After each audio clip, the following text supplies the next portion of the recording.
सादर नमस्कार मित्रों। आज मैं आपको प्रभु ईसा मसीह की जीवन गाथा सुनाने जा रही हूँ। क्रिसमस ईसाई धर्म का सबसे बड़ा त्योहार है। यह खुशी और उत्साह का त्योहार समझा जाता है।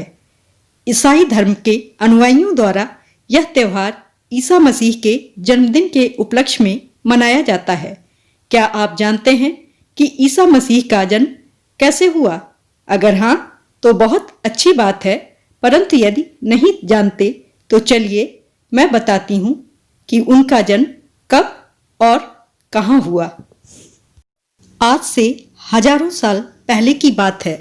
नासरत नामक शहर में गैब्रियल नामक स्वर्गदूत ने मरियम को स्वप्न में दर्शन देकर कहा, तू पवित्र आत्मा की ओर से गर्भवती होगी और एक पुत्र को जन्म देगी, उसका नाम यीशु रखना। मरियम इन्हीं यीशु मसीह की माता थीं। उस समय नासरत रोमन साम्राज्य का हिस्सा था। मरियम की गर्भावस्था के दौरान ही रोम राज्य की जनगणना का समय आ गया। तब नियमों के चलते यूसुफ भी अपनी पत्नी मरियम को लेकर नाम लिखवाने यरूशलेम के बैतलहम नगर को चले गए। सराय में जगह न मिलने के कारण उन्होंने एक गौशाला में शरण ली। बैतलहम में ही मरियम के गर्भावस्था के दिन पूरे हो गए और उसने एक बालक को जन्म दिया और उस बालक को कपड़े में लपेटकर घास से बनी चरनी में लिटा दिया और उसका नाम यीशु रखा। पास के गरणियों ने यह जानकर कि पास ही उद्धारकर्ता यीशु जन्मा है, जाकर उनके दर्शन किए और उन्हें दंडवत प्रणाम किया। यीशु के जन्म की सूचना पाकर पास देश के 3 ज्योतिषी भी यरूशलेम पहुंचे। उन्हें एक तारे ने यीशु मसीह का पता बताया था। उन्होंने प्रभु के चरणों में गिरकर उनका यशोगान किया और अपने साथ लाए सोने, मुर व लोबान को यीशु मसीह के चरणों में अर्पित कर दिया। यही वजह है कि हमें क्रिसमस की झांकियों में चरनी, भेड़, गाय, गरड़िए, राजा दिखाई देते हैं। क्रिसमस पर तारे का भी बहुत महत्व है, क्योंकि इसी तारे ने ईश्वर के बेटे ईसा मसीह के धरती पर आगमन की सूचना दी थी। बाइबल के मुताबिक ईसा मसीह के 4 भाई थे, जिनके नाम याकूब, यूसुफ, शिमोन और यहूदा थे। इतना ही नहीं, यीशु की बहनों का भी जिक्र मिलता है, लेकिन उनके नाम नहीं बताए गए। साथ ही यीशु के चचेरे भाई बहनों का भी जिक्र है। यीशु के सद्व्यवहार, क्षमा याचना के भाव और सभ्यता के कारण वह दुनिया भर में एक महान संत के नाम से प्रसिद्ध हो गए। ईसाइयों के प्रसिद्ध ग्रंथ बाइबल में यीशु के 13 से 29 वर्षों के बीच का कोई जिक्र नहीं है, परंतु मान्यता है कि यीशु 30 वर्ष की उम्र तक अपने गुरु यूहन्ना से दीक्षा लेने चले गए थे। दीक्षा के बाद वे लोगों को शिक्षा देने लगे।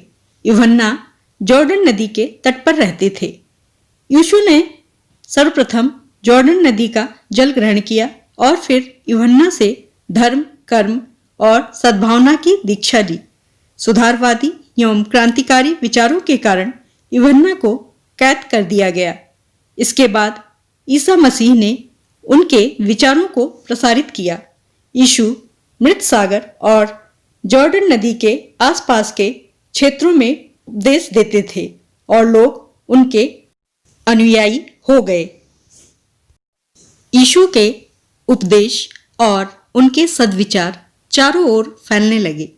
अज्ञानी और सीधे साधे लोगों को वह छोटी छोटी कथाओं से प्रेम, दया, क्षमा और भाईचारे की दीक्षा देते थे। वह चाहते थे कि लोग आपस में ना लड़ें, बल्कि प्रेम भाव से रहें और माफ करने के गुण को अपनाएं। उन्होंने लोगों से कहा, तुम्हें केवल प्रेम करने का अधिकार है, स्वार्थ भावना का त्याग करना चाहिए। ईसा ने कई चमत्कार भी किए। ईसा के 12 शिष्यों ने उनके नए धर्म को सभी जगह फैलाया। यही धर्म ईसाई धर्म कहलाया। ईसा मसीह द्वारा बहुत से चमत्कार हुए। उन्होंने बीमारों को प्रार्थनाओं के जरिए स्वस्थ किया। बाइबल में ऐसा उल्लेख मिलता है कि एक व्यक्ति को फिर से जिंदा कर दिया था। इसके अतिरिक्त कुछ दुष्ट आत्माओं में फंसे व्यक्तियों को उनसे मुक्ति भी दिलाई थी। यहूदियों के कट्टरपंथी धर्मगुरुओं ने ईसा मसीह का भारी विरोध किया क्योंकि उन्हें अपने कर्मकांडों से प्रेम था। खुद को ईश्वर पुत्र बताना उनके लिए भारी पाप था। इसलिए उन्होंने उस वक्त के रोमन गवर्नर पिलातुस को उनके विरुद्ध इसकी शिकायत कर दी। रोमनों को हमेशा यहूदी क्रांति का भय भी सताता रहता था। उन्हें तरह तरह की यातनाएं दी गईं और कट्टरपंथियों को प्रसन्न करने के लिए पिलातुस ने ईसा को क्रूस पर मौत की दर्दनाक सजा सुनाई। यहूदी कट्टरपंथियों धर्मगुरुओं ने ईसा मसीह का भारी विरोध किया। कट्टरपंथियों को प्रसन्न करने के उद्देश्य से ईसा को क्रूस पर मृत्यु की सजा सुनाई गई। उन पर अनेक जुल्म ढाए गए, उन्हें कोड़ों से मारा गया, उनके सिर पर कांटों का ताज भी पहनाया गया। उनके हाथ पैरों में कील ठोक कर उन्हें क्रूस पर लटका दिया गया। उन्हें बड़ी ही शारीरिक यातनाएं दी गईं। शुक्रवार के दिन उनकी मृत्यु हुई थी। बाइबल के अनुसार मृत्यु के 3 दिन बाद ईसा पुनः जीवित हो गए थे और इस घटना को ईस्टर के रूप में मनाया जाता है और इसके 40 दिन बाद वे सीधे स्वर्ग चले गए थे।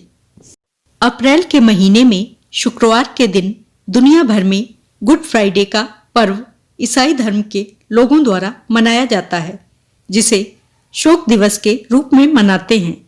ईसा सूली पर 6 घंटों के लिए लटके रहे और आखिरी के 3 घंटों के दौरान पूरे राज्य में अंधेरा हो गया था। फिर एक चीख आई और उसी के साथ प्रभु ने अपने प्राण त्याग दिए थे। कब्रों की कपाटें टूटकर खुल गई थीं और पवित्र मंदिर का पर्दा नीचे तक फटता चला गया। इसी कारण लोग आज के दिन दोपहर बाद चर्च में एकत्रित होकर लगभग 3 बजे प्रार्थना करते हैं। हालांकि इस पूरे सप्ताह को ईसाई धर्म में पवित्र माना जाता है, मगर चर्च में प्रार्थना के अलावा किसी भी प्रकार का समारोह नहीं मनाया जाता। ईसाइयों का मानना है कि क्रूस पर प्राण त्यागते समय ईसा मसीह ने सभी इंसानों के पाप स्वयं पर ले लिए थे। उनके ऊपर इतना अत्याचार करने वालों के लिए भी ईसा कहते हैं कि हे प्रभु, इन्हें क्षमा करना, क्योंकि यह नहीं जानते कि ये क्या कर रहे हैं। देखने तथा सुनने के लिए सादर आभार एवं हार्दिक धन्यवाद। कृपया मेरे चैनल को सब्सक्राइब और वीडियो को लाइक, शेयर और कमेंट करना ना भूलें।